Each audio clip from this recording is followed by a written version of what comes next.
അങ്ങനെ world cup ഫൈനലിൽ എത്തിയിരിക്കുകയാണ്. 48 ടീമുകളിൽ തുടങ്ങി 2 ടീമിലെത്തി നിൽക്കുന്നു അർജന്റീന, സ്പെയിൻ. അർജന്റീന ആരാധകർക്കാകട്ടെ ഈ വർഷത്തെ വേൾഡ് കപ്പ് ഏറ്റവും ടെൻഷൻ കുറഞ്ഞ മത്സരമായിരിക്കുമെന്ന് അവർ ആദ്യമേ തന്നെ പ്രഖ്യാപിച്ചിരുന്നു.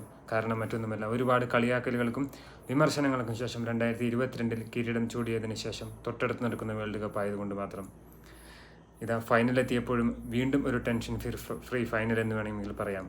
കാരണം മറ്റൊന്നുമല്ല, എതിരാളി സ്പെയിൻ ആയതുകൊണ്ട് മാത്രം. അർജന്റീന ടീമിന് ഏറ്റവും പ്രിയപ്പെട്ട ഒരു ക്ലബ്ബാണ് FC ബാഴ്സലോണ. ബാഴ്സലോണ ആരാധകർക്കാകട്ടെ സ്പെയിനും അർജന്റീനയും ഇപ്പോൾ ഒരുപോലെയാണെന്ന് വേണമെങ്കിൽ പറയാം.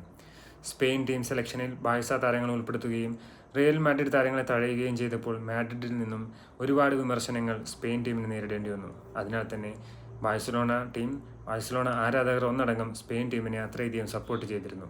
ഇതാ ഫൈനലെത്തിയപ്പോൾ ഒരു വശത്താകട്ടെ ബാഴ്സലോണയുടെ നിലവിലെയും ഭാവിയിലെയും 8 താരങ്ങൾ അണിനിരക്കുമ്പോൾ മറുവശത്ത് ബാഴ്സലോണയുടെ തന്നെ എക്കാലത്തെയും ലെജൻഡറി പ്ലെയറായ ലയണൽ മെസ്സിയും നേർക്കുനേർ പോരാടുന്നു. ഈ പോരാട്ടത്തിൽ വിജയം ആർക്കായാലും ബാഴ്സലോണ ആരാധകർക്ക് സന്തോഷിക്കാനുള്ള വകയുണ്ടാകും. സ്പെയിൻ ടീമിലേക്ക് വന്നാൽ ഇതുവരെ ഒരു ഗോൾ മാത്രമാണ് അവർ വഴങ്ങിയിരിക്കുന്നത്. അവരുടെ വിശ്വസ്തനായ ഗോൾ കീപ്പർ യുനൈ സിമോൺ മികച്ച ഫോമിൽ കൂടിയാണ്. ഡിഫൻസിനെ നയിക്കുന്ന കുബറാസിയും ലപ്പോട്ടയും, ഇടത് വിങ് ബാക്കിൽ കളിക്കുന്ന കുക്കുറയാകട്ടെ അറ്റാക്കിങ്ങിനും കൂടി നേതൃത്വം നൽകുന്നുണ്ട്. കഴിഞ്ഞ തവണ ഒലീസിയെ മനോഹരമായി പൂട്ടുകയും ഇത്തവണ മെസ്സിയെ പൂട്ടേണ്ട ഒരു ഉത്തരവാദിത്വം കൂടി കുക്കുറയ്ക്ക് വന്നു ചേർന്നിട്ടുണ്ട്. പിന്നീട് ഡിഫൻസിനെ നയിക്കാനായിട്ട് റോഡ്രി. സ്പെയിൻ്റെ കളിയെ മുഴുവനായി നിയന്ത്രിക്കുന്നത് റോഡ്രിയാണെന്ന് വേണമെങ്കിൽ പറയാം. ഡിഫൻസീവ് മിഡ്ഫീൽഡ് പൊസിഷനിൽ നിന്നുകൊണ്ട് തന്നെ അദ്ദേഹത്തിന് കൂട്ടായി ഓൾമോയും പെഡ്രിയും ഫാബിയാൻ റൂയിസും നിൽക്കുന്നു. 2 വിങ്ങുകളുടെയും അറ്റാക്ക് ചെയ്ത് കളിക്കാനായി നിക്കോ വില്യംസും യമീൻ ലമാലും ഉണ്ട്.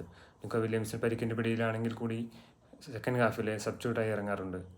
ഒരിസബാളാകട്ടെ വളരെയധികം 5 ഗോളുകളോടെ മികച്ച ഫോമിലാണ് ഇത്തവണ മുന്നോട്ട് നീങ്ങുന്നത്. അവസാന നിമിഷം ഗോൾ സ്കോർ ചെയ്യാനായി മിക്കൽ മീറേനയും കൂടി ചേരുമ്പോൾ സ്പെയിൻ ടീം അതിശക്തമായി മുന്നോട്ട് പോയിക്കൊണ്ടിരിക്കുകയാണ്. അത് നമ്മൾ സെമി ഫൈനലിൽ കണ്ടതുകൂടിയാണ്.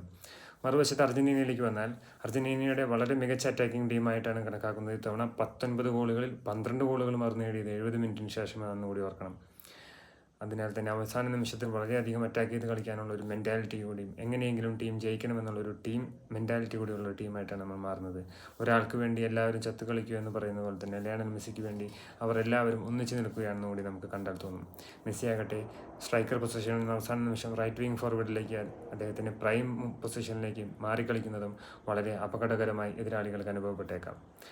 അതിനാൽ 2 ടീമുകൾ തമ്മിൽ ഏറ്റുമുട്ടുമ്പോൾ സ്പെയിന് കടലാസിലെ കണക്കുകൾ വെച്ച് സ്പെയിന് മുൻതൂക്കമുണ്ടെങ്കിൽ കൂടി ഈ ഒരു വേൾഡ് കപ്പിലെ ഫോമും ആ മെൻറ്റാലിറ്റിയും ടീം സ്ട്രെങ്ത്തും ടീം സ്പിരിറ്റും വെച്ച് നോക്കുകയാണെങ്കിൽ അർജന്റീനയും ഒരുപോലെ തന്നെ കിടപിടിക്കുന്ന ഒരു ടീം തന്നെയാണ്.